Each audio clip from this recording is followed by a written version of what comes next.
Saat itu saya depresi dan benar-benar nggak ingin hidup lagi. Udahlah Tuhan, ngapain sih kayak gini? Aku pengen ini aja lah. Sampai selalu berusaha bunuh diri dan tidak pernah bisa terjadi. Memang satu keluarga saya Muslim semua, hanya saya sendiri yang Kristen saat itu. Dan mereka tentang keadaan saya, mereka hanya bilang, yang sabar. Di saat itu, di kamar saya duduk sendiri, dan menangis jadi-jadinya. Lalu saya mendapatkan bisikan, ayo kembali ke gereja. Ayo jadi ulang yang dulu lagi. Yang bisa ke gereja, mengenal Tuhan, terima Tuhan kembali. Tuhan memberikan kamu kesempatan hidup berkali-kali. Karena Tuhan ingin memakai kamu.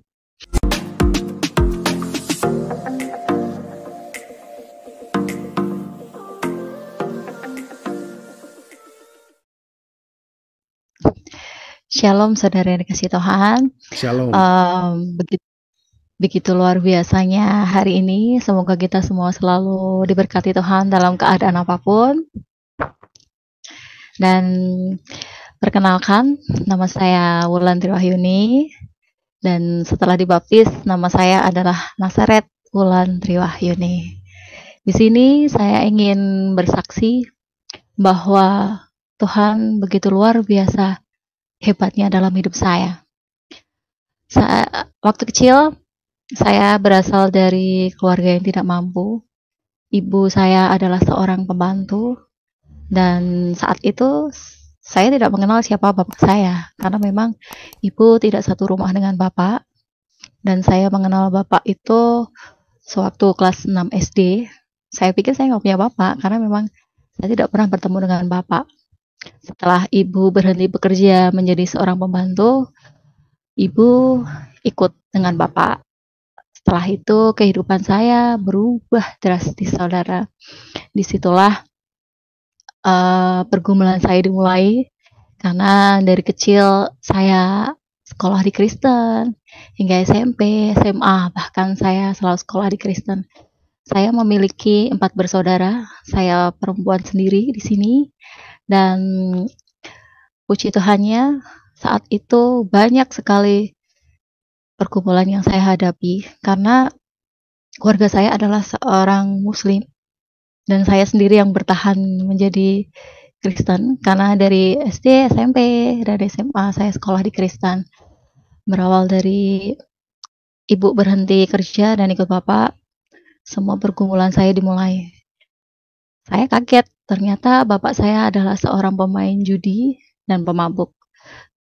Setiap hari saya selalu mendapatkan perlakuan berbeda dari saudara-saudara saya. Mereka selalu membanding-bandingkan saya dengan kakak saya dan adik saya. Suatu saat sampai saya beranjak SMP, waktu itu saya mau ujian sekolah, dan bapak ibu selalu bertengkar setiap hari. Dan saya menjadi sasaran mereka, karena yang sering di rumah adalah saya. Saudara-saudara saya yang lain selalu main, kakak saya sudah bekerja saat itu. Jadi disitulah awal mulanya saya mempunyai akar kepahitan dengan orang tua saya, dengan kakak-kakak saya, dengan adik saya. Dan tidak berhenti di situ juga. Dan akhirnya di saat saya kelas 3 SMP harus ujian nasional, ibu saya dan bapak saya berantem hebat. Disitulah saya ditampar, saudara. Dan rasanya benar-benar, kok begini? Kenapa saya selalu dianaktirikan, dibedakan dengan yang lainnya? Disitulah saya mulai benci, dan benar-benar benci. Saya mulai jadi anak yang pendiam, tidak mau berkata apapun. Bahkan ditanya pun saya hanya diam saja. Terus berlangsung sampai saya SMA, dan disitulah titik saya benar-benar lelah. Kelas 2 SMA, saya masih sangat ingat sekali, karena sampai saat itu juga bapak ibu saya masih sering berantem, karena ya saya juga tidak pernah menafkahi ibu saya dan anak-anaknya, karena bapak saya kecanduan main judi dan minum minuman keras. Suatu saat kelas 2 SMA, saya mengalami depresi berat, di mana 1 minggu sekali saya pasti mengalami kejang-kejang dan harus keluar masuk rumah sakit. Um, Bahkan saya sendiri sudah merasa lelah dan selalu ingin bunuh diri waktu itu. Tapi ada sesuatu, teman bilang, coba deh ke gereja. Dan akhirnya saya mulai ke gereja. Tapi belum merasakan panggilan Tuhan. Saat itu ya cuman hanya ke gereja biasa aja dan lain sebagainya. Terus kebutuhan sekolah saya pun, orang tua saya karena sering berantem, apapun tidak terpenuhi. Jadi saya mengumpulkan uang saku saya yang dari Rp2.000. Waktu itu saya harus naik angkot. Saya minta ke ibu nggak cukup kalau cuma 2.000 karena aku harus naik angkot. Terus pulang pergi cuma 2.000, aku nggak makan dan lain sebagainya. Disitulah saya selalu dimarah-marahin. Bahkan bapak saya selalu mengatakan hal-hal buruk kepada saya. Dia selalu bilang saya anak pembawa sial dan ngabis-ngabisin uang, dan kata-kata kasar itu pun selalu terekam dalam pikiran saya. Makanya itu yang membuat saat itu saya depresi dan benar-benar nggak ingin hidup lagi. Udahlah Tuhan, ngapain sih kayak gini, aku pengen ini aja lah. Sampai selalu berusaha bunuh diri dan tidak pernah bisa terjadi. Terus setelah itu tidak berhenti sampai di situ. Akhirnya Tuhan mengizinkan saya sembuh dari depresi itu, sampai akhirnya saya bisa kuliah. Dan setelah kuliah, suatu saat saya bertemu dengan sesosok laki-laki yang muslim juga, dan akhirnya saya menikah dengan dia. Terus, dan disitulah saya benar-benar meninggalkan Tuhan, karena iman saya di situ memang belum sekuat sekarang. Jadi saya memutuskan untuk meninggalkan Tuhan karena memang satu keluarga saya muslim semua, hanya saya sendiri yang Kristen saat itu. Setelah saya menikah, kehidupan saya pun tidak seperti apa yang saya bayangkan. Saya pikir dulu, oh kalau saya menikah, aku bisa hidup bahagia. Aku bisa menerima kasih sayang seorang ayah. Aku bisa disayang, tidak diperlakukan seperti itu, tidak dimanusiakan. Dan benar saudara, pergumulan rumah tangga saya begitu hebat. Setiap hari saya berantem dengan suami saya. Bahkan di saat saya hamil pun, saya juga mendapatkan perlakuan yang tidak ingin saya dapatkan. Dan di belakang saya, suami saya juga ternyata belajar ilmu-ilmu yang tidak seharusnya dia pelajari. Setiap hari kita cekcok dan lain sebagainya, dan saya mendapatkan kekerasan. Suatu saat, 10 tahun saya menikah dengan dia, saya merasa lelah.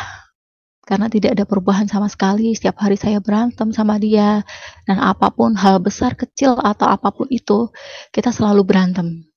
Dan waktu itu, orang tua saya sudah meninggal, bahkan adik saya pun juga meninggal, dan ayah saya pun yang selalu memperlakukan saya seperti itu dan tidak mengakui saya sebagai anaknya, akhirnya dia sakit dan masuk ke rumah sakit jiwa. Dan disitulah di saat saya kehilangan ibu saya dan adik saya merasa dunia saya benar-benar hancur dan runtuh. Hidup sudah hancur berantakan, saya kehilangan mereka. Saya seakan-akan tidak memiliki pegangan hidup lagi. Terus saya memutuskan untuk pergi dari rumah karena suami saya mengata-ngatai saya dan lain sebagainya, yang saya sudah benar-benar tidak bisa menolerir dia. Dan akhirnya dia menceraikan saya secara agama, walaupun memang secara negara kita belum resmi berpisah. Akhirnya saya pergi dari rumah. Terus suatu ketika, tidak hanya berhenti di situ, Tuhan menguji saya begitu luar biasa. Ibaratnya kalau orang Jawa bilang, nyawa balen berkali-kali. Dan itu benar saudara. Tuhan mengizinkan saya sakit. Tidak hanya sakit biasa, Tuhan mengizinkan saya mengalami sakit kista. Disitulah saya, di saat pergi dari rumah dan saya sendirian, saya terus mengeluh, Tuhan, kenapa hidup saya begitu berantakan?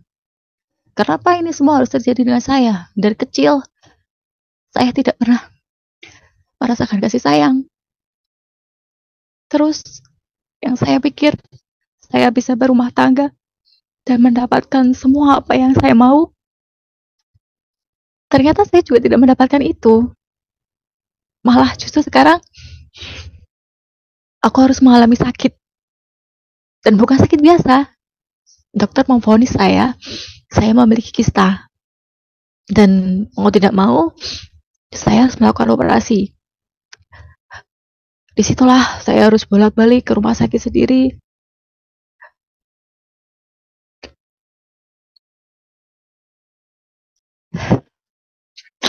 Dan setelah itu saya berkata sama dokter, benar dokter, jalan satu-satunya saya harus dioperasi. Dan dokter bilang, iya bu, harus dioperasi. Jadi jalan satu-satunya kalau ibu mau sembuh. Dan saya lakukan itu, saudara. Saya melakukan operasi sesuai prosedurnya dan lain sebagainya. Saya terus berkali-kali bertanya dengan dokter, benar saya bisa sembuh? Iya bu, sembuh. Akhirnya saya melakukan operasi itu, tapi ternyata tidak hanya berhenti di situ, saudara. Kista saya tumbuh lagi dalam jangka waktu tidak ada 6 bulan. Dan saya harus melakukan kembali operasi. Dan saya bertanya kepada dokter itu kembali, dokter, bukankah dulu dokter berkata kepada saya bahwa jalan satu-satunya adalah melakukan operasi? Tapi kenapa itu terjadi lagi kepada saya? Dan dokter itu bilang, yaudah bu, saya oper ke dokter lain, ke dokter spesialis kandungan ya ibu. Disitulah saya menangis sejadi-jadinya di rumah sakit, saudara. Saya merasa, Tuhan, kenapa begini banget hidup aku? Aku hidup sendiri. Aku gak punya siapa-siapa saat itu. Aku harus ngomong sama siapa? Aku harus gimana? Dan akhirnya mau tidak mau, saya harus melakukan operasi lagi. Dan puji Tuhannya, setelah setengah tahun pengobatan, bolak-balik ke rumah sakit, dipantau dokter, akhirnya sembuh. Lalu lambat laun, gigi saya bermasalah yang paling belakang. Tuhan menguji saya lagi, saudara. Terus saya harus melakukan operasi gigi, 5 gigi yang harus dilepas, karena ternyata salah satu giginya saya memiliki tumor gigi di luar prediksi saya, saudara. Setelah itu, selama 4 bulan kurang lebih pengobatan, harus bolak-balik ke rumah sakit karena memang itu termasuk operasi besar. Setelah dokter mengatakan, sudah ibu selesai, sudah sembuh. Oh ya, terima kasih dokter. Dan disitulah saya mulai merasa agak bersemangat karena di situ saya sudah hidup sendiri. Terus setelah itu tidak sampai di situ, Tuhan menguji saya lagi. Saya mengalami pendarahan selama 3 bulan. Saya harus bolak-balik ke rumah sakit. Setiap hari saya harus mengonsumsi obat kurang lebih hampir 2 tahun. Dari saya harus menjalani operasi kista, lalu operasi gigi, dan itu jedanya tidak ada berbulan-bulan, saudara, hanya sebentar saja. Setelah itu, disitulah saya benar-benar, Tuhan, kenapa sih hidup saya seperti ini? Kenapa hidup saya hancur berantakan? Apa yang kamu mau? Saya sampai benar-benar mengalami depresi lagi. Saya mengunci diri saya di kamar, di kos, selama 1 minggu. Seperti tidak ada kehidupan sama sekali. Saya mematikan lampu dan apapun. Padahal saya harus selalu meminum obat.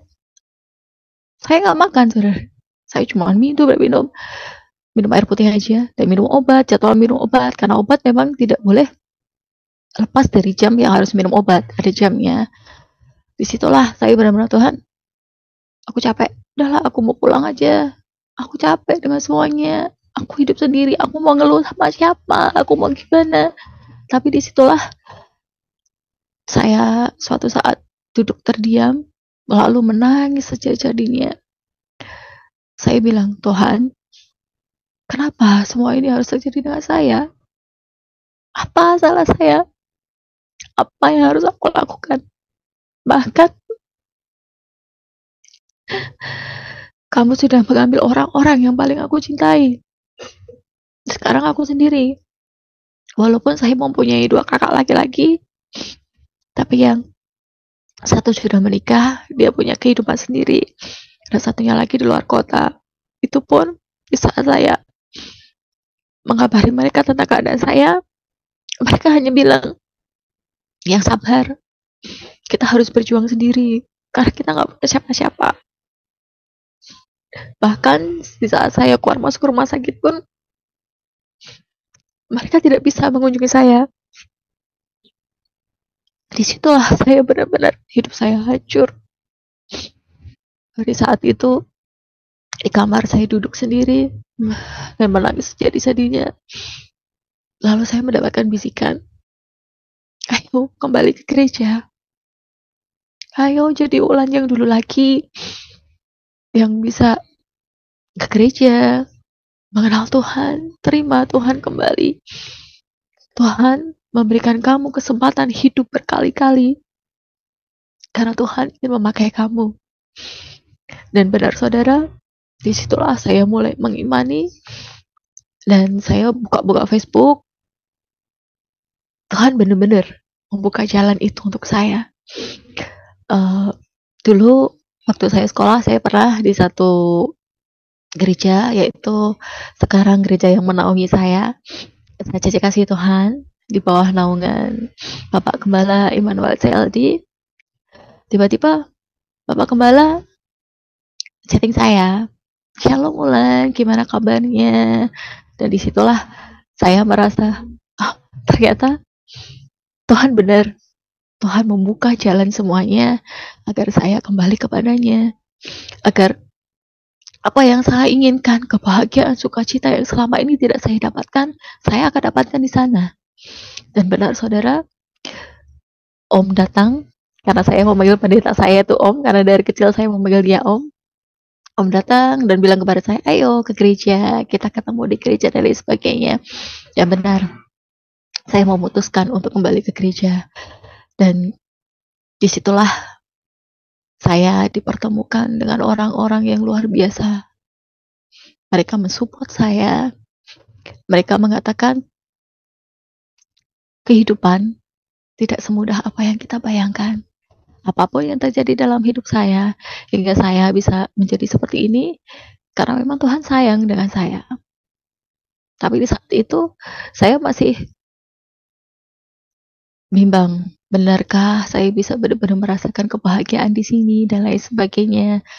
Saya berdoa dengan Tuhan, Tuhan, jika memang ini jalan yang Engkau berikan kepadaku, agar aku bisa kembali ke jalan-Mu lagi dan menerima Engkau seutuhnya di dalam kehidupanku, maka tuntun aku, datangkan orang-orang yang memang benar-benar bisa menguatkan aku, karena aku di sini sendiri. Saya tidak punya siapapun di sini. Dan benar, akhirnya Tuhan mempertemukan saya dengan ibu rohani saya, yaitu Ibu Maria Magdalena Hayani, dan dia sekarang menjadi ibu rohani saya. Dan dia mengatakan kepada saya bahwa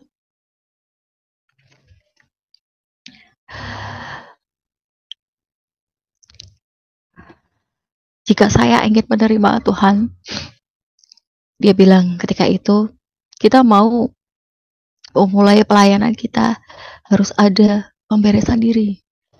Dari apa yang selama ini menjadi kepahitan kehidupan saya harus melepaskan semuanya. Dan disitulah benar, saya menguatkan dan menekadkan diri saya, iya Bu, saya mau benar-benar menerima Tuhan dalam hidup saya. Ternyata benar, luar biasa Tuhan berkarya dalam hidup saya.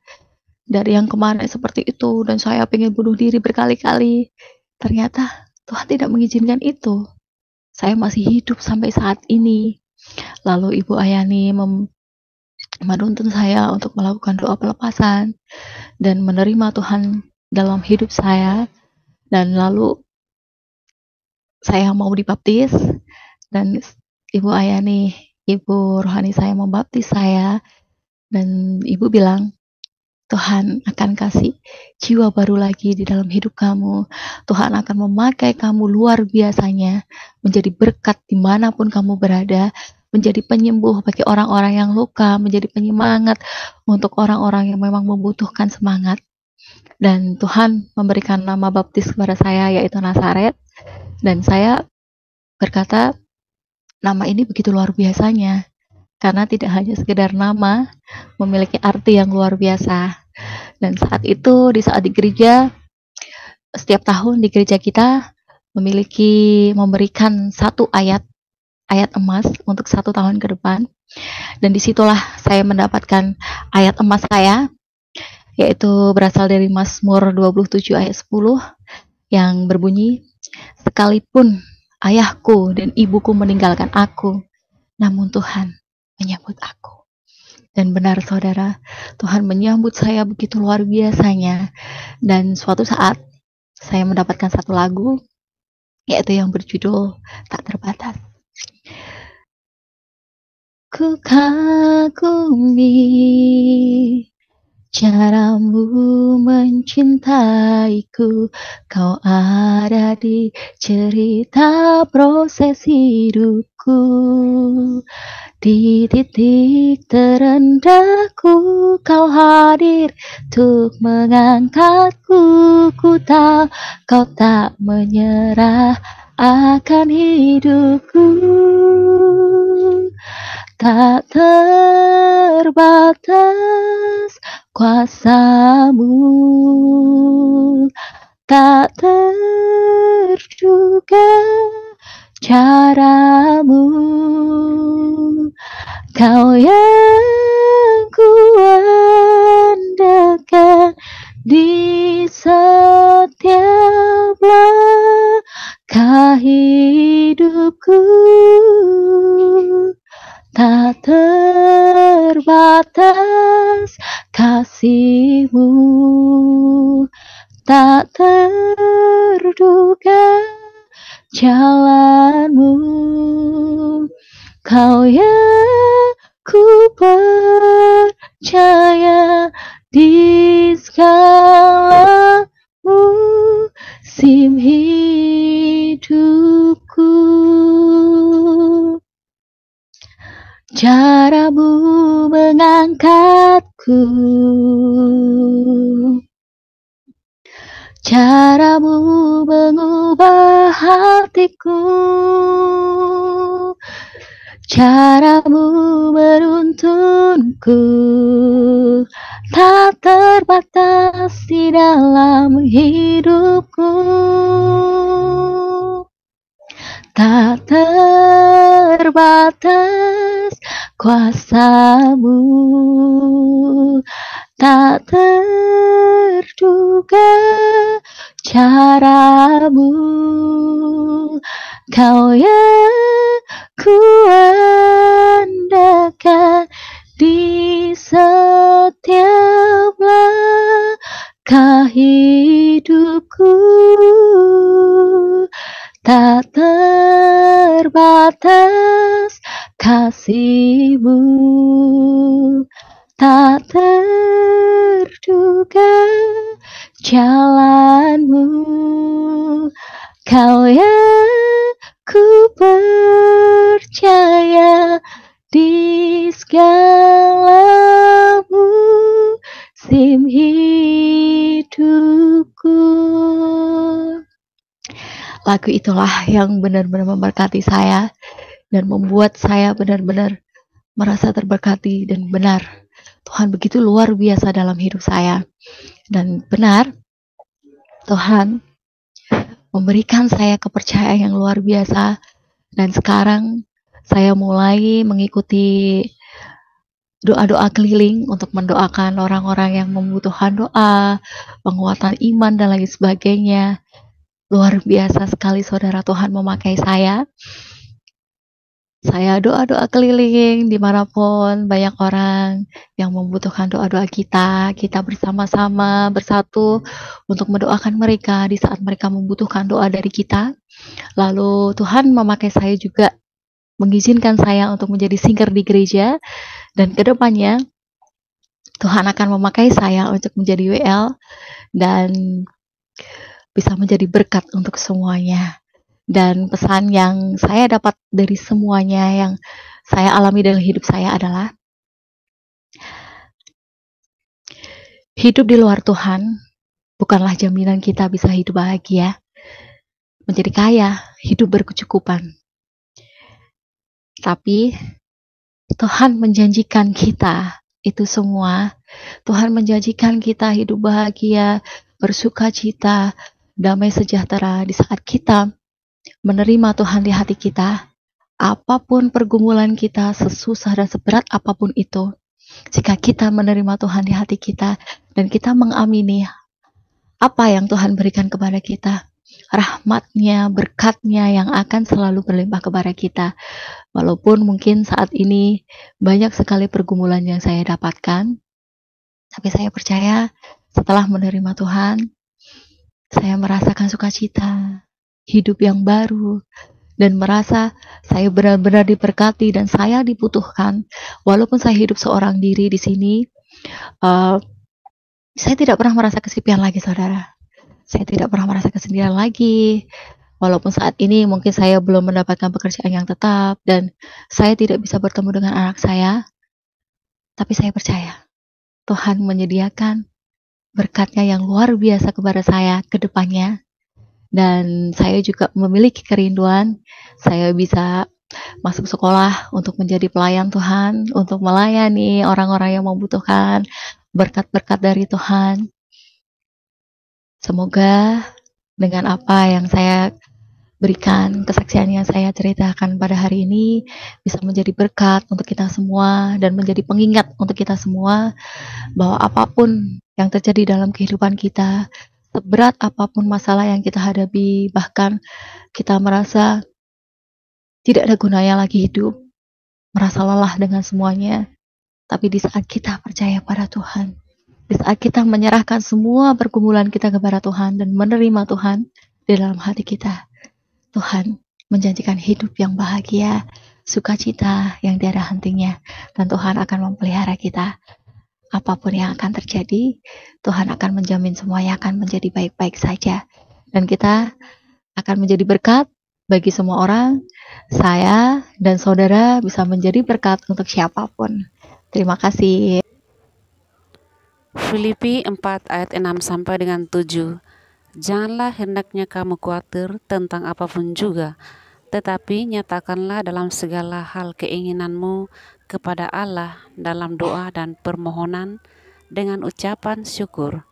Damai sejahtera Allah yang melampaui segala akal akan memelihara hati dan pikiranmu dalam Kristus Yesus.